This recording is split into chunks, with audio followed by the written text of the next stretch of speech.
School study campus channel पर आप सभी लोगों का स्वागत है। पिछले लेक्चर में हम आप लोगों को मूल राशियों से संबंधित विभिन्न प्रकार की परिभाषाएं और उनके बीमीय सूत्र के विषय में साधारण जानकारी प्रदान की है। अब इसमें कुछ विभिन्न भौतिक राशियां हैं। विभिन्न भौतिक राशियों का बीमीय सूत्र आप लोगों को जानना है। भौतिक राशियों का बीमीय सूत्र जानना जरूरी है। अब इसमें हम आपको बताएंगे वेग से। वेग क्या होता है आप लोग जानते हो। वेग बराबर विस्थापन बटे समय। आप लोग जानते हैं वेग बराबर विस्थापन बटे समय। तो विस्थापन का मतलब दूरी होता है और समय का मतलब t होता है। तो ये क्या हो जाएगा L t/-1। यही चीज आपका चाल का भी होता है। चाल और वेग दोनों का बीमीय सूत्र एक समान होता है।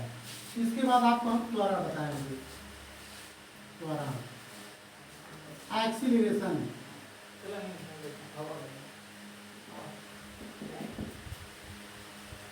वेग परिवर्तन की दर को त्वरण कहते हैं। The rate of change of velocity is known as acceleration.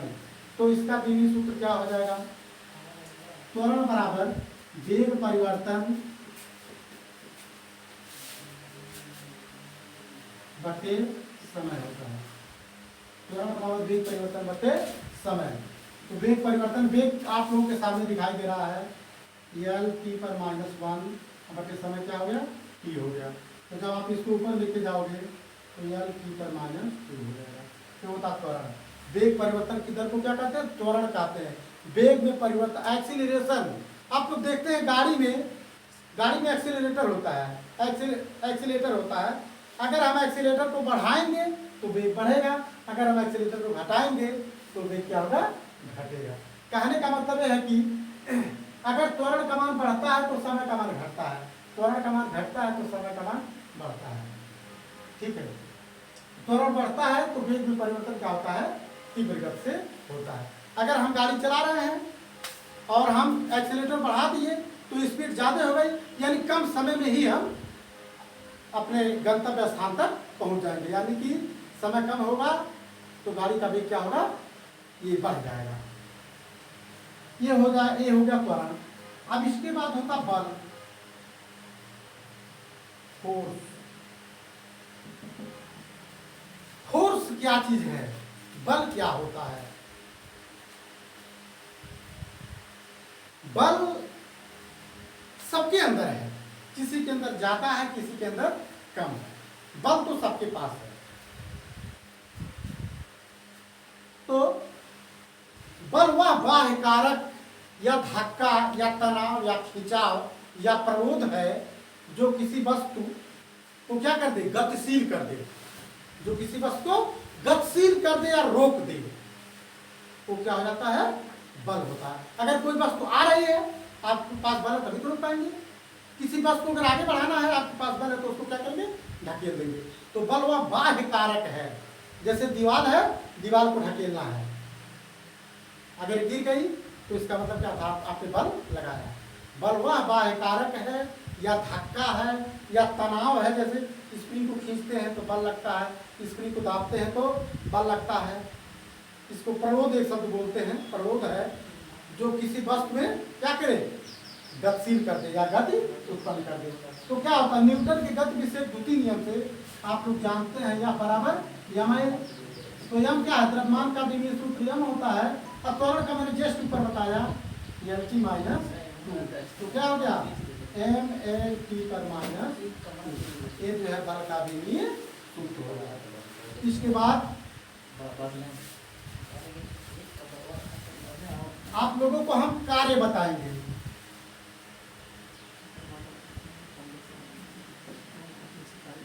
Work,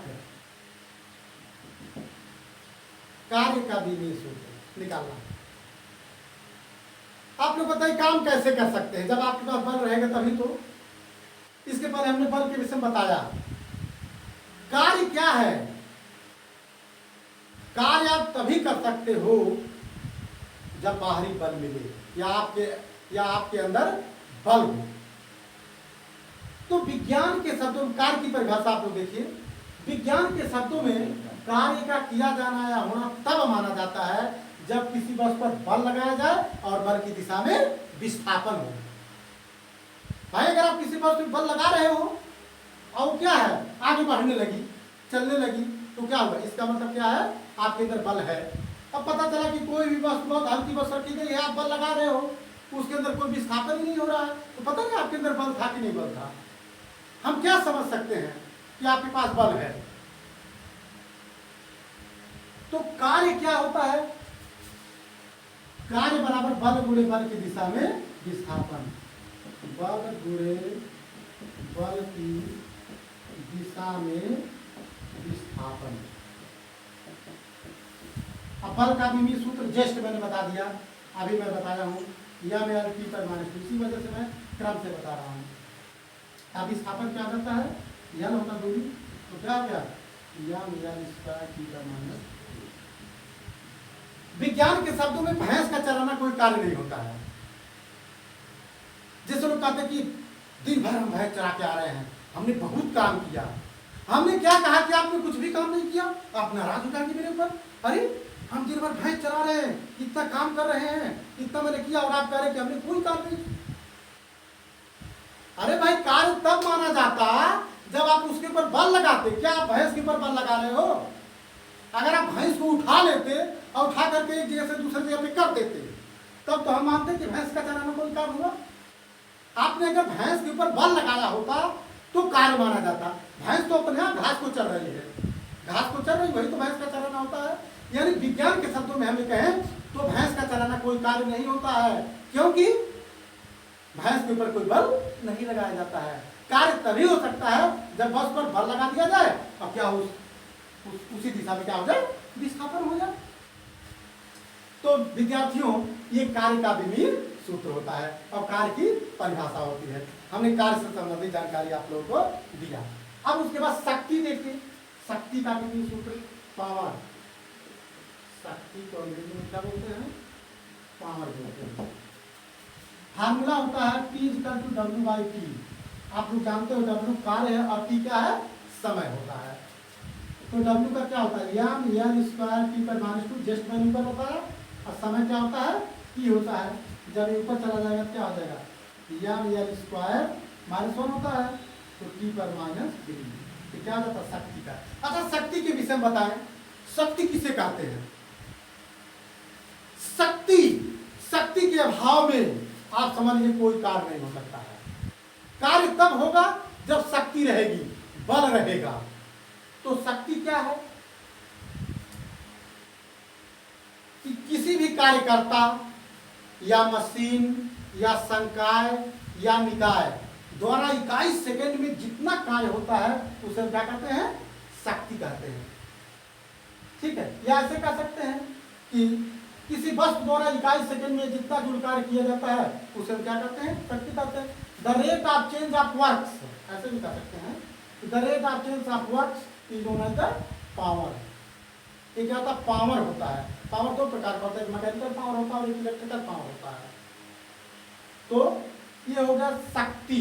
अच्छा, मान लीजिए हम कहें दो विद्यार्थी हैं, खड़े हो जाइए भाई, अयोध्या मिश्रा जी खड़े हो जाइए, राजकुमार जी खड़े हो जाइए। ये दो बच्चे मेरे सामने दिखाई दे रहे हैं। हम इन दोनों बच्चों में कहते कौन ज्यादा शक्तिमान है। तो अगर अभी देखने पे कहते कि राजकुमार थोड़ा देखने में हृष्ट पुष्ट मोटे ताजे लग रहे हैं और अयोध्या मिश्रा जी थोड़ा पतले लग रहे हैं, तो किस आधार पे का माना जाएगा कि दोनों में कौन ज्यादा ताकतवर है, कौन ज्यादा शक्तिमान है। तो मोटे ताजे से मैं नहीं मान सकता। हम शक्तिमान उनको कहेंगे जो कम समय में ज्यादा कार्य कर देगा। इन दोनों विद्यार्थियों में से जो कम समय में ज्यादा कार्य कर देगा हम उसको ज्यादा शक्तिमान मानेंगे।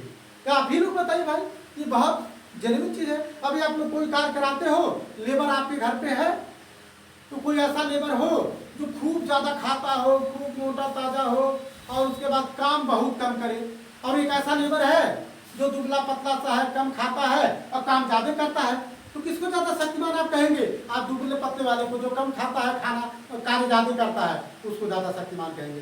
ज्यादा शक्तिमान का मतलब सीधी सी बात, जो कम समय में ज्यादा काम कर दे। अभी मान हम दो विद्यार्थी को दौड़ा दें, जो विद्यार्थी कम टाइम में अपने लक्ष्य तक पहुंच गया तो हम उसी को तो ज़्यादा हम शक्तिमान मानेंगे, यानी जो अपने लक्ष्य को प्राप्त कर लिया। लक्ष्य की प्राप्ति करना ही मेन होता है। तो ये जो है ये शक्ति के विषय में होती है। अभी देखिए हम कहा दें कोई गाड़ी है जो कम एनर्जी लेकर के, जो कम तेल खा करके, यानी कम समय में